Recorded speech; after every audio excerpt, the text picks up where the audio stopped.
Hello, and welcome back to Underdog Investing. Let's talk about why Lemonade stock is skyrocketing today. So we are midway through the trading day and we're up 10% at $155. So why is this? I think it's because of a Motley Fool article that was released a few hours before. So one question Lemonade has to answer. They're talking about life insurance, and let's jump straight into the good parts. So life insurance will be a big test. To be sure, the company's current markets aren't tiny, especially homeowners insurance, which has a current market size of about $100 billion in the US. Renters and pet insurance are considerably smaller. Renters insurance is a $3.8 billion market in the US, while the North American pet insurance market is about $1.7 billion. So, with a current market opportunity of $105 billion, there's still considerable room for Lemonade to grow. So why is this? Basically, the total addressable market for insurance as a whole is $5 trillion. So that's why there's significant room for them to grow. The fact that up until this point, they've only addressed about $105 billion of that $5 trillion. So this is where things are changing. Let's have a look at the next section, which talks about life insurance. So life insurance has a market size of more than $730 billion in the US alone. And remember, Lemonade is rapidly expanding in Europe as well. That's nearly 7 times the company's current addressable market. So let's just break down these two paragraphs first. So Lemonade are rolling out life insurance, and the addressable market for life insurance is 7 times the addressable market for renters, homeowners and pet insurance combined. So that's 730 billion plus 105 billion, which is $835 billion that Lemonade are addressing in the US alone.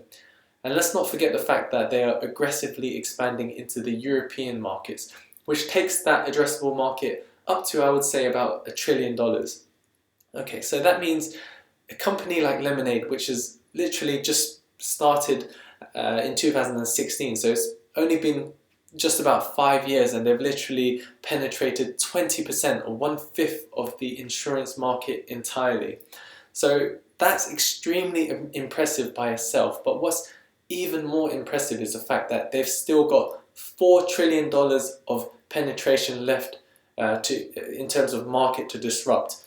And if we consider these points, going back to the market cap of the company of $9.2 billion, a lot of people say that Lemonade is overvalued, but if you consider the fact that they are potentially disrupting a $5 trillion market, that kind of looks cheap when you consider that. So let's move on. So how likely are they to disrupt this life insurance market? So not only is the life insurance market enormous, but it is also a type of insurance that's just begging to be disrupted. As a homeowner with a term life policy myself, I can tell you firsthand that obtaining homeowners coverage is considerably easier than getting term life insurance. Life insurance often involves meeting with insurance agents, submitting to a time-consuming medical exam, and lots of paperwork. If Lemonade can replicate its success in its current insurance sub-markets in life insurance, it could be a game changer. So let's break down what we've heard so far. Number 1, Lemonade is entering life insurance. And number 2, life insurance is 7 times the addressable market of renters, homeowners and pet insurance combined. Number 3, life insurance is potentially more disruptable than the other sectors of insurance. And the reason is because they'll cut out a lot of the middle work, things like meeting salespeople, medical examinations, and also tons of paperwork. And then the final point is the fact that we haven't even included the European addressable market for these sectors. Things are looking very good for Lemonade. Now let's have a look at what else he has to say. So on the other hand, life insurance could prove more difficult to disrupt. Okay, so underwriting life insurance is more complex, and there's no guarantee that Lemonade's AI-based approach will translate as effectively. So I personally have to disagree with this point, and the reason is because I feel like the harder it is to complete a task in terms of humans, the easier it is for AI to disrupt this particular task. And life insurance seems like the one to disrupt for artificial intelligence. Okay, and just a finishing point. If Lemonade is successful at broadening its disruption, the sky's the limit. So Lemonade recently started testing out a term life insurance offering.